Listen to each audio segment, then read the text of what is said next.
Olá, e no Bem Bolados de hoje a gente vai tratar de um assunto mais sério, para contribuir aí com uma quebra de um grande tabu do esporte, a homofobia.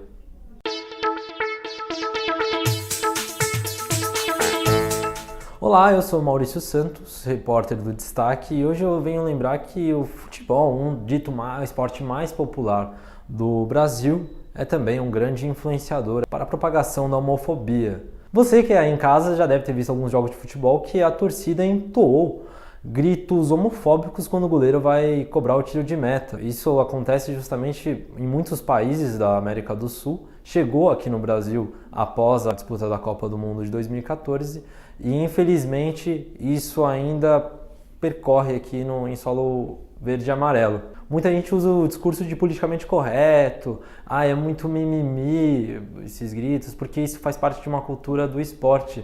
Mas a gente nunca se coloca no lugar de algum homossexual no estádio, a gente não sabe o que ele pensa quando ele ouve algo assim.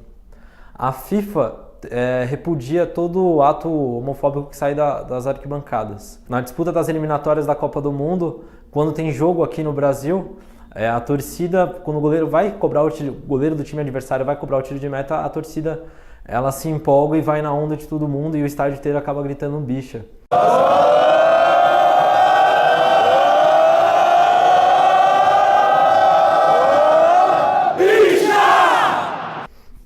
O termo bicha se tornou um insulto aqui no Brasil e dá a impressão de que ser bicha é algo ruim, mas é exatamente o contrário. Indo nessa onda do bicha, a sociedade cria conflitos mesmo sem saber a orientação sexual do próximo.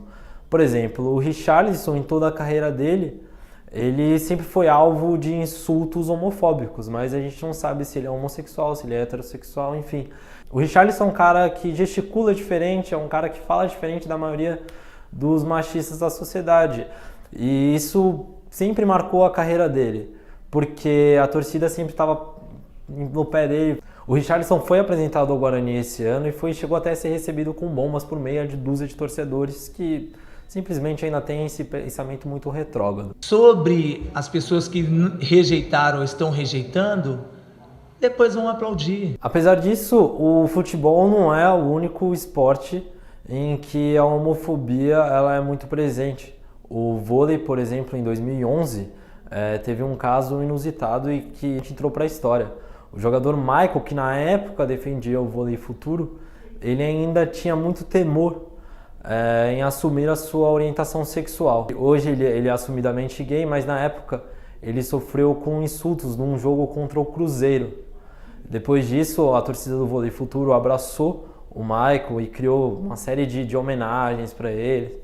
Inclusive tem até uniformes do vôlei futuro com as cores do arco-íris. Por outro lado, o combate à homofobia caminha a passos curtos aqui no Brasil. No mês passado, o Mineirão ele foi iluminado com as cores do orgulho LGBT e ainda criou algumas palestras. A causa ainda recebeu muitas críticas da população, mas tem que ser sempre muito bem elogiada. E isso não aconteceu só no Brasil. Nos Estados Unidos, o novo estádio do Orlando City, ele tem um setor em homenagem às vítimas do atentado em Orlando em junho do ano passado.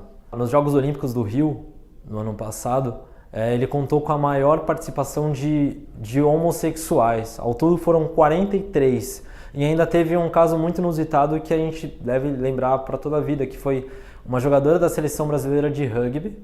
Ela simplesmente pediu a namorada dela em casamento e aquilo foi um grande choque para todo mundo.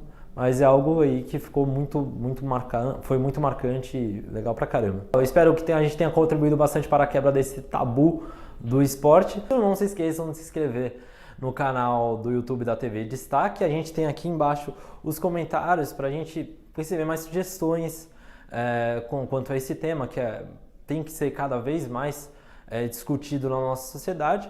Então fica esse espaço aqui no YouTube, fica esse espaço nas redes sociais. Se você gostou do vídeo, curte aí. E se você amou, compartilhe aí para o seu amigo, justamente para a gente ter esse debate cada vez mais presente. Valeu?